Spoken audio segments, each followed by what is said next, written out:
बूढ़े गिद्ध ने बताया कि बुढ़ापे में औलाद साथ क्यों छोड़ जाती है। एक जंगल में एक बहुत बड़ा बरगद का पेड़ था। उस पेड़ पर विश्राम करने के लिए हजारों प्रकार के पक्षी रोजाना जाया करते थे। उस पेड़ पर रहकर पक्षी अपार आनंद की अनुभूति प्राप्त किया करते थे। इसीलिए कहते हैं कि एक स्थान पर लंबे समय तक रहते हैं तो हमें उससे लगाव हो जाता है। इसी तरीके से उस पेड़ पर रहने वाले सभी पक्षियों को उस बरगद के पेड़ से बहुत ही लगाव हो गया था। एक समय की बात है, उस जंगल में सूखा पड़ गया। कई वर्षों तक पानी नहीं बरसा। इसी वजह से जंगल के सारे पेड़ पौधे सूखने लगे। वह बरगद का पेड़ भी पानी न मिलने के कारण धीरे धीरे सूखने लगा। इसके अलावा समस्त पक्षी भी उस वृक्ष को छोड़ करके जाने लगे।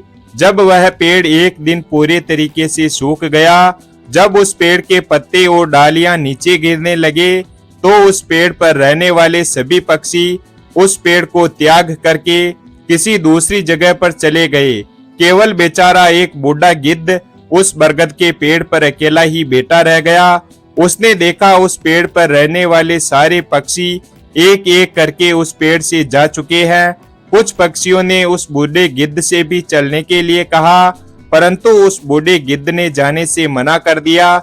उस बूढ़े गिद्ध ने सोचा कि मेरा जन्म तो इसी पेड़ पर हुआ है और इसी पेड़ पर मैं खेल कूद कर बड़ा हुआ हूँ। मेरे जीवन के सारे सुख इसी बरगद के पेड़ ने दिए हैं और आज जब इस पेड़ पर मुसीबत आन पड़ी है तो इसे मैं मुसीबत में छोड़कर भला कैसे चला जाऊं। इस पेड़ ने मुझे पाल पोस कर बड़ा किया है। इसने सुख दुख में मेरा साथ दिया है। इसीलिए मैं इस वृक्ष का ऋणी हूँ। मैं जीते जी इस पेड़ को छोड़कर नहीं जाऊंगा। वे लोग बड़े खुदगर्ज होते हैं जो अपने माता और पिता को बुढ़ापे की अवस्था में छोड़कर चले जाते हैं या फिर परदेश में रहकर सुखपूर्वक जीवन यापन करते हैं और सुख के कारण वे अपने घर पर रहने वाले अपने बूढ़े माता पिता को भूल जाते हैं। तो ऐसी संतान के लिए धिक्कार है जो बुढ़ापे की अवस्था में अपने माता पिता का सहारा ना बन सके। सोचो, जब तुम असहाय थे तो तुम्हारे माता पिता ने तुम्हारा साथ छोड़ा था। जब तुम बीमार हो गए थे तब तुम्हें छोड़ करके कहीं गए थे क्या? जब तुमने किसी से झगड़ा किया और तुम संकट में पड़ गए थे तो क्या ऐसे में तुम्हारे माँ बाप ने तुम्हें अकेला छोड़ा था? जब उनके मन में किसी अच्छी चीज की खाने की इच्छा उत्पन्न हुई थी तब उन्होंने वो चीज तुम्हें छोड़कर कभी अकेले खाई थी क्या? आज वो बेचारे बूढ़े हो गए तो आज तुम्हें उनसे घृणा होने लगी। तुम्हारे लिए तुम्हारे माता पिता ने इतना किया, तुम अपने माता पिता के लिए क्या इतना भी नहीं कर सकते कि उनके बुढ़ापे की लाठी बनकर के उनका सहारा बन सको? उस बूढ़े गिद्ध ने मरते दम तक उस पेड़ का साथ न छोड़ने की कसम खाई। कुछ दिन इसी प्रकार से और बीते तो वो पेड़ पूरे तरीके से जर्जर हो गया। उसे दीमक काटने लगा, लेकिन वो बूढ़ा गिद्ध उस पेड़ को छोड़कर नहीं गया। दिन में थोड़ा बहुत इधर उधर घूमकर भोजन का प्रबंध कर लेता था और शाम होने पर उस सूखे हुए पेड़ पर आकर बैठ जाता था। इस प्रकार से कई दिन बीत गए। जो पक्षी उसे छोड़ करके दूसरे स्थान पर चले गए थे उन्होंने सोचा कि गिद्ध भाई अभी भी वहीं उस सूखे हुए पेड़ पर बैठे रहते हैं, क्यों ना हम सब मिलकर उनके पास में चलें और उन्हें समझा बुझा कर अपने पास बुला लाएं। यही सोच करके कुछ पक्षी उस बूढ़े गिद्ध के पास आए और उस बूढ़े गिद्ध को अपने साथ ले जाने का आग्रह किया। कहने लगे, अरे गिद्ध भाई, तुम कहाँ सूखे हुए पेड़ पर बैठे रहते हो? अब तुम्हें पता नहीं इस वृक्ष का जीवन खत्म हो चुका है। मरे के साथ में मरना यह भला कहाँ की समझदारी है?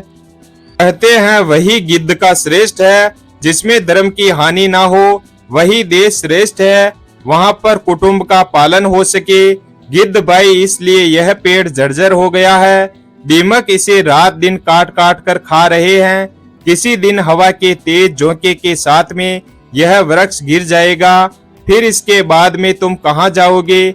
हमारे विद्वान लोग भी कहते हैं शत्रु, कर्जा, अग्नि, बीमारी, इन चारों को समय रहते दबा देना चाहिए। जो व्यक्ति इन चारों का समाधान नहीं करता वह व्यक्ति बेमौत ही मारा जाता है। ठीक इसी प्रकार तुम्हें इस पेड़ को छोड़ करके किसी खुशहाल स्थान पर निवास बना लेना चाहिए। उन सारे पक्षियों के समझाने के बाद भी वह बूढ़ा गिद्ध उन पक्षियों की बात मानने के लिए तैयार नहीं हुआ और कहने लगा, हे पक्षियों, यह बरगद का पेड़ मेरे माता पिता के समान है। मेरे माता पिता भी मुझे जन्म देने के बाद में इसी पेड़ पर छोड़कर चल बसे। उनके जाने के बाद में मैं इसी पेड़ पर खेल कूद करके बड़ा हुआ हूँ। इसीलिए मैंने सारे सुख हंसी खुशी इसी पेड़ पर रहकर पाई है। बचपन से लेकर बुढ़ापे तक का सफर मैंने इसी पेड़ पर रहकर तय किया है। अब ऐसी कठिन परिस्थिति में मैं इस पेड़ का साथ भला कैसे छोड़कर चला जाऊं? यह मेरी सबसे बड़ी खुदगर्जी होगी। कहते हैं भक्त, सेवक और संत, जो यह कहता हो कि मैं आपका हूँ, इन लोगों के लिए मुसीबत पड़ने पर भी इनका साथ नहीं छोड़ना चाहिए। जो व्यक्ति इन्हें संकट में छोड़कर चला जाता है उन्हें बहुत बड़ा पाप लगता है। और जिसने आपका पालन पोषण किया हो, आपका सुख दुख में साथ ना छोड़ा हो, ऐसे माता पिता को जो मनुष्य छोड़ता है वह एक बहुत बड़ा जघन्य अपराध का भागी बनता है। उन संतानों को कभी भी मनुष्य की योनि में जन्म नहीं मिलता। उस बूढ़े गिद्ध ने कहा, अरे पक्षियों, मैं अपनी मृत्यु तक इसी पेड़ पर रहूंगा, तुम लोग यहाँ से चले जाओ। तब बूढ़े गिद्ध की बात सुनकर के सारे पक्षी निराश होकर वहां से चले जाते हैं।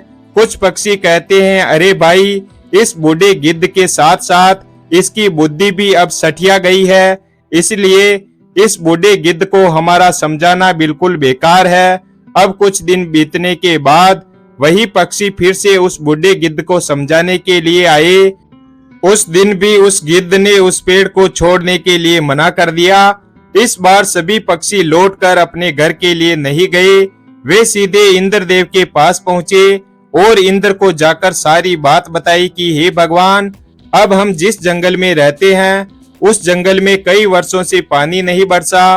पूरा जंगल पानी न बरसने के कारण सूख गया और पेड़ पौधे भी सूख चुके हैं। जंगल के सभी जीव जंतु जंगल को छोड़ करके किसी दूसरे स्थान पर चले गए। पर सबसे बड़े दुख की बात तो यह है कि जिस बरगद के पेड़ पर हम सभी रहते थे, उस बरगद के पेड़ पर एक बूढ़ा गिद्ध भी रहता है। हम तो उस बरगद के पेड़ को छोड़कर चले आए, लेकिन वह बूढ़ा गिद्ध उस बरगद के पेड़ को छोड़ करके कहीं नहीं जाना चाहता है। हे भगवान, अब तो वह पेड़ सूख कर जर्जर हो चुका है। वह पेड़ कभी भी गिर सकता है, उसका कोई पता नहीं है। हम लोग तो उसे समझाने के लिए गए थे, परंतु वह उस पेड़ को छोड़ने के लिए तैयार नहीं हुआ। वह कहता है कि हे पक्षियों, मरते दम तक मैं इस पेड़ का साथ नहीं छोड़ूंगा। इसलिए हे भगवान, आप स्वयं ही चल करके उस बूढ़े गिद्ध को समझा दीजिए, शायद वह आपका कहना मान जाए। इस प्रकार से पक्षियों के बार बार निवेदन करने से देवराज इंद्र ने उनकी बात स्वीकार कर ली और इंद्रदेव उन पक्षियों के साथ जाकर उस वन में पहुंचकर उस बूढ़े गिद्ध को समझाने लगते हैं और कहते हैं, हे गिद्धराज, मैं देवराज इंद्र तुम्हें समझाने आया हूँ। यह पेड़ बहुत ही जर्जर स्थिति में हो गया है। इसकी डालियां सूख कर गल चुकी है, इस पर छाया भी नहीं है और एक भी पत्ता नहीं बचा, और तुम भी बहुत बूढ़े हो चुके हो।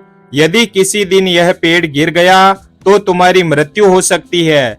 इसलिए हे गिद्धराज, तुम इस पेड़ को छोड़ करके किसी सुरक्षित स्थान पर चले जाओ। देवराज इंद्र की बात सुनकर वह बूढ़ा गिद्ध कहने लगा, हे भगवान, एक बात बताइए, जब मेरा जन्म हुआ था तो मेरे माता पिता मुझे इस पेड़ पर छोड़ करके स्वर्ग सिधार गए थे। जब मैं छोटा सा था और असहाय था तो मुझे इस पेड़ ने पाल पोस कर बड़ा किया और मैं इसी पेड़ पर खेल कूद कर बड़ा हुआ और इसी पेड़ पर रहकर मैं बूढ़ा हो चुका हूँ और मेरा पूरा जीवन भी इसी पेड़ की छांव में रहकर बीता है। आज जब इस पेड़ पर मुसीबत आ गई तो इसी मुसीबत की घड़ी में मैं इसे कैसे छोड़कर चला जाऊं? अक्सर लोग यही करते हैं कि जब गरीबी आने पर अपने बंधु बांधवों का, अपने हितैषियों का साथ छोड़कर चले जाते हैं। मैं बाकी और मतलबी आदमियों की तरह नहीं हूँ। मैं मरते दम तक, आखिरी सांस तक मेरे माता पिता तुल्य इस पेड़ का साथ निभाऊंगा। उस बूढ़े गिद्ध और पेड़ के बीच में ऐसा प्रेम देखकर देवराज इंद्र बहुत प्रसन्न हुए और कहने लगे, हे गिद्धराज, मैं तुम्हें वरदान देना चाहता हूँ, बताओ तुम्हें क्या चाहिए। तब गिद्ध बोला, हे भगवान, यदि आप देना ही चाहते हो तो मुझे वरदान नहीं चाहिए। इस बरगद के पेड़ को पहले की तरह हरा भरा कर दीजिए और इसकी आयु बढ़ा दीजिए। मैं तो वैसे भी बूढ़ा हो चुका हूँ, मेरा जीवन तो थोड़े दिनों का शेष बचा हुआ है। मेरे बाद इस पेड़ की छाया में हजारों पक्षी सुखी रहे और सबका भला हो तो मुझे खुशी मिलेगी। गिद्धराज की बात सुनकर के देवराज इंद्र ने उस पेड़ को पहले की तरह हरा भरा बना दिया और पूरे जंगल में पानी बरसाकर हरा भरा कर दिया। पूरे जंगल के पेड़ पौधे पहले की तरह हरे भरे हो गए। चारों तरफ हरियाली ही हरियाली छा गई। सभी जीव जंतु और पशु पक्षी उस जंगल को छोड़ करके चले गए थे। वे सभी पक्षी और जीव जंतु उस जंगल में फिर से लौट आए और पहले की तरह वे पक्षी उस बरगद के पेड़ पर आकर के रहने लगे और वे पक्षी आने के बाद में उस बूढ़े गिद्ध की सेवा करने लगे। उसके लिए भोजन पानी सब वही पक्षी लाकर देने लगे। इस प्रकार से उस बूढ़े गिद्ध का शेष जीवन व्यतीत हुआ। इसलिए अपनों का बुरे वक्त में कभी भी साथ नहीं छोड़ना चाहिए, खास करके जिसने आपको जन्म दिया है। जैसे माता पिता पालन पोषण करने वाले, उन माता पिता का जो आपके जीवन दाता हैं, आपको पाल पोस कर बड़ा करने के लिए बहुत बड़ी मुसीबतें उठाते हैं। वीडियो अगर पसंद आया हो तो वीडियो को लाइक और हमारे चैनल शिव भक्त को सब्सक्राइब करें और अपने दोस्तों के साथ शेयर करें। धन्यवाद।